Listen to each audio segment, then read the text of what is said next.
Welcome to Nobody Drives. Like, subscribe, and comment for more. Let's start. Think you're a normal driver, think again. The world is full of road laws so bizarre, so specific, they make you wonder if anyone, anywhere, actually drives like a sane person. From Germany's high-speed highways to the quiet streets of Denmark, the rules of the road are less about safety and more about proving humanity is just. Weird, so buckle up as we explore 5 road laws that prove nobody really drives normally. First up, let's talk about Germany, home of the legendary Autobahn. You know, that glorious stretch of asphalt where speed limits are more of a suggestion than a rule. You'd think a place that lets you legally pretend you read in a Fast and Furious movie would be pretty chill about other things. You would be wrong. On the Autobahn, running out of fuel isn't just an embarrassing inconvenience. It's an illegal act. That's right, sputtering to a halt because you forgot to visit the gas station will earn you a fine. Why? Because stopping for any reason on the Autobahn is strictly forbidden. The German authorities don't see an empty tank as bad luck.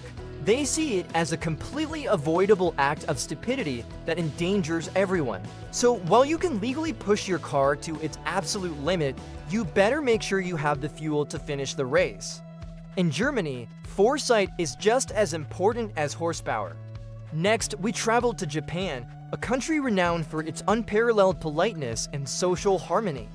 This dedication to courtesy doesn't magically disappear the moment someone gets behind the wheel. In many places, splashing a pedestrian with a puddle of muddy water is just an unfortunate part of a rainy day. But in Japan, it's a punishable offense. If you drench an innocent bystander, you can be fined for being an inconsiderate human being. The law isn't just about preventing dangerous driving. It's about enforcing basic human decency. It's a gentle reminder that your car isn't a metal bubble that absolves you of social responsibility. In Japan, good manners don't stop when you start the engine. They just get a V6. From the land of politeness, we head to the pristine, orderly nation of Switzerland. The Swiss love their rules, and they really love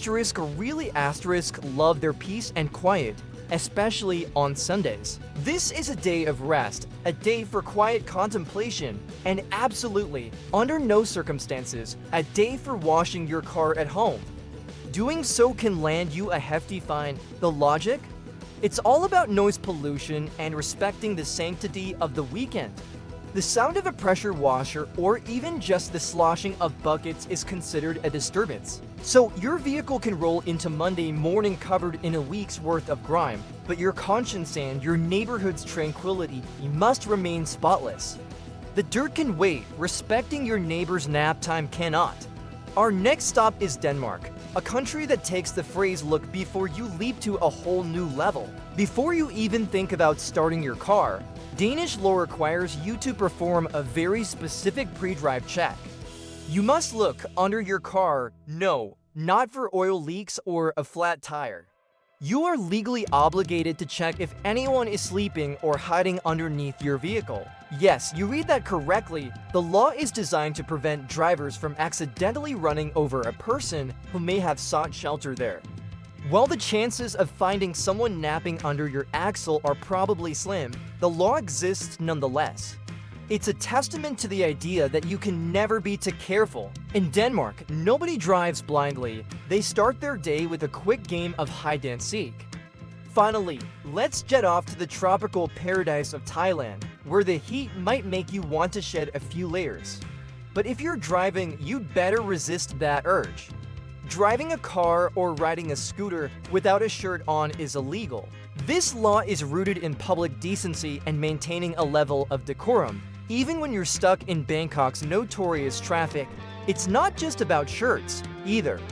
In some situations, wearing flip-flops while driving can also get you into trouble, as they're not considered safe or appropriate footwear for operating a vehicle. So if you plan on hitting the road in Thailand, remember the dress code. It's all about traffic safety, but make it fashion.